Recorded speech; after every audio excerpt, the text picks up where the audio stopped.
Grab your cocktail and get ready for this episode of the Old Fashion Masonic Podcast.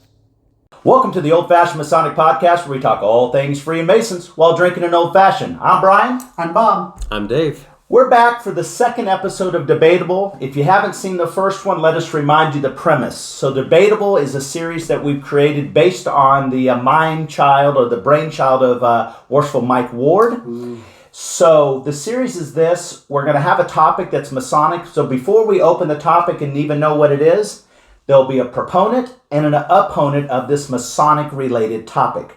There'll be a moderator in the middle. So right off the bat, if somebody's a pro and someone's a con, they don't even know what they're a pro or con for. So they really, their job is to sell their belief on that particular topic, which may not necessarily be their belief. So where you think that, oh my gosh, that could be challenging, I'm a pro or a con on this and I may not believe it, so we have to sell it. But the real argument is going to be, this time around as we start, Bob is going to be the moderator of this. So the real argument is not based on your belief and what you have going in, it's based on the argument points where you would lean. It doesn't mean that his answer is right or wrong, right? But your comments will help us feed for the future. So Dave actually likes the series of this debatable series for what reason? Oh, yeah. Well, so for years I was involved in politics, and one of the things that we would do is sit down with a candidate and do this type of exercise. We would make sure that they could argue the opposing point.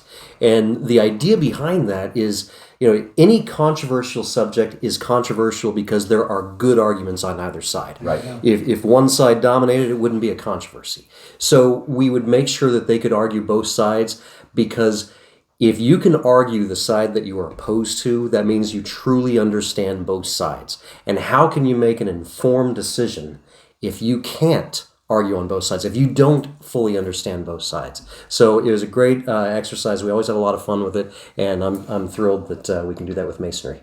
So as a reminder, before we flip it, Bob's going to flip this coin. This is still Most Worshipful Darren Kellerman's coin. He was the Grand Master of Kansas. The head will be the square and compass, as it always should be. And the back will be all of this extra busy noise on this coin back here. But it's great because there's a lot. There says the handshaking. This was when we had our 150th. There you go. Great coin. So we don't know what the subject is first. So Dave, I'll let you call heads or tails so you can pick your position. Tails. It is heads. It is. Heads it is. So I get to pick. I'm going to pick the pro. So grab that envelope, Bob, open her up. Here is the subject. So you're against, I'll take and I'm the con. for. I am a little concerned because these are the next ones are rough. Pro and con. Pro and con. Okay. Eliminate the Masonic or Blue Lodge prerequisite to become a Shriner. Give us 5 minutes off camera to put our thoughts together. We'll be right back. 5 minutes later. All right, we are back. And to bring everyone back up to speed, this is a debate. And we've got pro and we've got con or against eliminating the Masonic prerequisite to become a Shriner. Again, this may or may not be their actual views and opinions, but they will lead their camp pro and con. We'll start with a brief intro on pro. Yep. That's Brian, and he'll bring his points. Have some con on the subject with Dave, and then they'll have an opportunity to rebut a point or two at the tail end as well. With that. So, for anybody that has any objections and they're upset about our stances on this, I want you to send all of your emails to Mr. Big Deal Darren Kellerman at gmail.com, because this damn coin got us into the situation. There you go. Right? As usual. Yep. Okay, so as the proponent for eliminating the prerequisite to the shrine, Yes. The Masonic prerequisite, I want to go based on one particular thing. Anybody that knows me well, I am very hyper business focused, and I think for years a lot of the bodies of Masonry were not treated as a business when they should have been treated as a business, which may be part of the reason why some of our Masonic bodies are in the positions they are financially. So based on this business is this. Let's say I make a widget, and I make this widget. But to make this widget, I have to have the flux capacitor. Without the flux capacitor, I can never make this widget. And this widget is so great that this widget has the ability, let me make something up, to, I don't know, service over 1 million children in, let's say, the widget hospitals for children. So the widget obviously is the shrine. The flux capacitor is the Blue Lodge. So right now, if I'm putting my business cap on, this is my argument. We don't have the world's greatest philanthropy, the Shriners Hospitals for Children, if we're not making Masons before they can become Shriners. Yes, there'll be the argument, oh my God, Byrd, well, the Shriners Hospitals for Children, it's endowed, forget that, Shriners. We don't have the Shriners Hospitals for Children if we don't have Masons. Here's the problem. Right now, for a variety of reasons, men aren't joining fraternities. Now we're asking them to become a Shriner. Now you've got to join 2. That's a problem. So with my widget company, I am dependent on this flux capacitor to deliver X product. But I would argue my widget, I can deliver still a quality widget, maybe get more quality individuals to come here that don't have any interest in doing this, and maybe readjust my obligation here to match up here. And I will throw the argument here. Unfortunately, in Arkansas, there was a time where you could become a Shriner and not be a Mason. Well, that obligation was changed to help accomplish that goal. So my opening point would be this. We are requiring Shriners International, their business is dependent on another business to get someone in. And as a business owner, there's no way, if I can take out something that would help my business and it would still deliver a quality product, there's no way that I would still use the flux capacitor. Very good. Fair enough. All right. So I'm going to argue in con of dropping the prerequisite. And I have to tell you that I hate this subject. I'm decently articulate, but prerequisite is always a tongue twister for me. So that's the only reason I don't like the subject. All right. That's fair. That's fair. Listen, I'd like to have Masonry be a requirement for more things in my life, not fewer. I know when I'm dealing with a Mason that I'm dealing with a good man, right? We recruit good men, and then we take good men and we make them better. That is the basis for Masonry. Everything else that comes from that is secondary and tertiary. All the money concerns, the shrine, everything like that is secondary. But I can tell you that I enjoy being a Shriner. I enjoy being in Scottish Rite. And I know that when I go to the shrine and I have a drink at the Oasis, if I walk out and leave my wallet, or if I left my phone or anything like that, I can trust that nothing's going to happen to that or to me or anything like that. I know when I'm talking to a Shriner and giving that handshake that that's a brother that's gone through the same steps as me. I just don't think that you get the same brotherhood. The degrees that you go through in Masonry really bring people together. The lessons that you learn through that should be taken to heart, and I think by most men are, especially by men Masons that stay in the craft long enough to become a Shriner, that they really take that to heart. So that's a big thing for me. Masonry in my heart is all about the men, and I don't want to convolute it with concerns about whether or not the shrine can do this or that because we don't have enough men joining because of the Mason requirement. I can tell you that if we do step away from the prerequisite, see, I got that word out.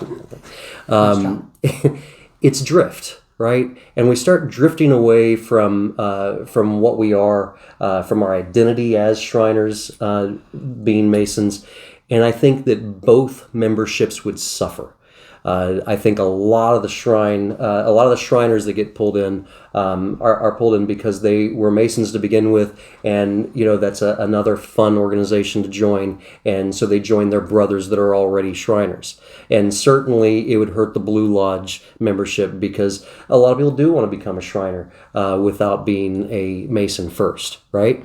And my last point is, of those people that do want to be a Shriner and not necessarily a Mason, but they feel like they're forced to go through the Blue Lodge, there's at least one person sitting at this table that's the case for, and it's not me, and I don't think it's the moderator. So, and then that person who didn't want to be in the Blue Lodge went on to be a worshipful master, the worshipful master that was there when I was raised.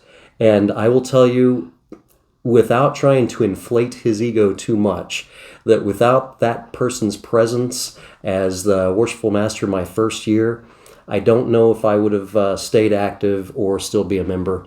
Certainly not to inflate your ego, Brian, but you did have a big impact on what I got out of Masonry that first year. And so for a man that didn't even want to be a Mason, just wanted to be a Shriner, to have that kind of impact, that is what I would hate to lose if we lost this requirement. Rebuttal. I love the shots fired across the table. So that was disgusting. So I'm going to go back to this. As anybody knows, when you're trying to change a person's opinion or weaken, you always give compliments, even though when you know that you have to be paid for them later. So that's a whole nother conversation. So there are a few rebuttals. Good men better. That's the mantra of Masonry, but I challenge just a lot. How? Right? So how do we make good men better? So let's push that to the side. What I really want to go to, I'm going to call my Arkansas Shriners in. Come with me. Here's what I heard, and I know this is not what our poor soul to the right of me meant, but he said, when I go to shake a Shriner's hand, I want to know that they've done it the same way, right? But I know he didn't cast a stone on you Arkansas brothers that didn't go through the traditional way, because you're good quality men as well. Because why?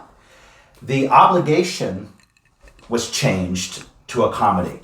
When this huge debacle happened in Arkansas, nobody really suffered one way or the other worse. And that was a little more extreme there in Arkansas. It's either you're this or you're that. We're not proposing this or that. We're giving you an option. And I love options in life.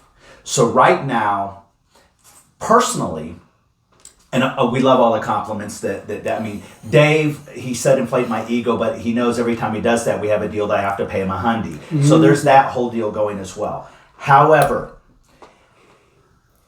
forcing somebody, if they think they want to go here, and having them go through this channel, I think is a detriment, especially when you have a lack of joinership already. It is up to the Grand Lodges and the Shrine to deliver a product that is so compelling that you want them to say, man, I want to be part of both of it. Right now, there's enough thoughts in our mind, well, I'd love to do that, but I don't want to do this. And as a former membership chairman for multiple years, that was always this discussion of, but when I join, can I drop this if I don't like it? No, this is part of the deal. And again, I'm a proud Mason. I'm a proud Shriner. And the big thing for me to Dave's, he thinks he's going to get a point here. We go through the same thing because we have the obligation, right? You know it. Where do you know yourself to be a Mason first? We all know, right? But then you have the obligation. The obligation is only as good as the man. However, with that argument, if I'm in a business, again, that is dependent on the flux capacitor, what I'm going to do, I'm going to make that obligation, because if it's not there, it's not there. I'm going to make my new shrine obligation, much like Arkansas did to save the Shriners in Arkansas. I'm going to make that obligation where it's eerily similar and has the same essence of it as you come in. But I would also, once I allow these Shriners to come without a prerequisite, I would also encourage them. There's another unbelievable experience that you should look at, no different than the Scottish Rite of the Shrine, which used to be the prerequisite, even before Dave joined and he came back to the Scottish Rite. So my point is this. It might have been a different conversation for Dave to be a Shriner if he had to have 3 levels in there, right? So this is just another way to give that experience and come back around. Fair enough. Great points. Good men are not a business. Masonry is about good men. And I know I was challenged in how do they create good men, and the obligation was brought up. For me, and I'm just speaking for me at this point, but it wasn't really about the obligation itself and learning the obligation for each degree.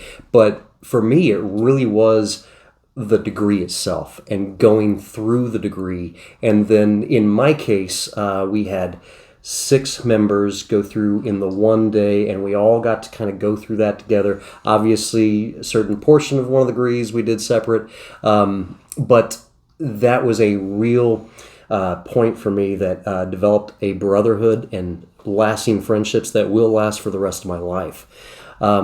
Good men, not a business. Masonry is about good men, and I love the fact that bleeds into the shrine. Somebody told me, and so this is a point where we don't edit, and so I don't know this for a fact, but somebody told me that the shrine hospitals at this point could, with their investments, go separate and not be dependent upon shrine membership to invest in those hospitals and keep them running. So that being the case, people could join the shrine by themselves, or they could join Masonry by themselves, but there is something about going to shrine and knowing that everybody there is a good man, and that I've got that brotherhood with all of them. Maybe I would be a Shriner if I wasn't already a Mason, but I don't know that to be a fact. And I think I would be missing out on that opportunity as well. I joined the Scottish Rite, even though it wasn't a prerequisite, but because I was already a Mason. And I wanted more Masonry. I wanted more of the bodies that made Masonry. And again, I'll just go back to good men are not a business. Let's keep Masonry about good men, and let's keep the appendage bodies part of that. Wow, great discussions. By the way, we really like each other, so if we're doing this is so great because we've never sparred before, and I love this. Yeah, my shins are black and blue on the kicks between these guys. Stop it. First of all, I just want to acknowledge this is the hardest role in all of that. You were right on the first episode, right? You didn't know it till you said it. it. I did not know what I said here. Yeah. So just a couple of quick observations. More words doesn't make a better argument. We'll just start with that. I'll say that. But I'll say this, right? And then I got to come to kind of where do I sit? What do I feel based on the arguments, right? And my personal experience is always going to be based, factoring in my decisions here, right? There's absolutely a business side. Both organizations are so important, they have to remain viable. My understanding is, just as Dave called out, the Shrine did the right thing many decades ago, separated the hospital entity from the organization. They're mutually beneficial, they're contributory, but the Shrine hospitals, they do rely on the Shrine membership. It may not be to fund and keep the doors open, but for support, for services, for planes of mercy, they absolutely rely on them. They are linked, right? No question, they're linked. My decision is going to go to origins. I want to go back to the origin of the Shrine, and this is what's tipping me over here. Where did the Shrine come from, right? I'll be brief, so I'll give you Cliff Notes version.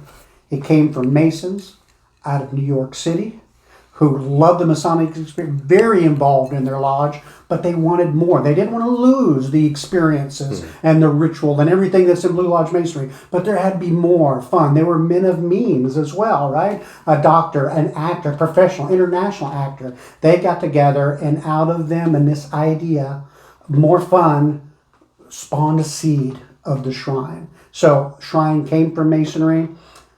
I don't think that it's required to separate these two to live. The time may come. Right now, I don't think it is. I think the prerequisite should stay for Blue Lodge Masonry. Love it. Love it. So, thanks for watching the Old Fashion Masonic Podcast. Tell us what you think and give us some more ideas for future debatable Masonic related in the comments. We love to challenge the system and to make a better product. As we said before, you have to have these conversations, whether they're behind closed doors in a tiled meeting or for all the world to see and make fun of us later. So thanks for watching Old Fashion Masonic Podcast. Cheers. Great job, guys. Yep.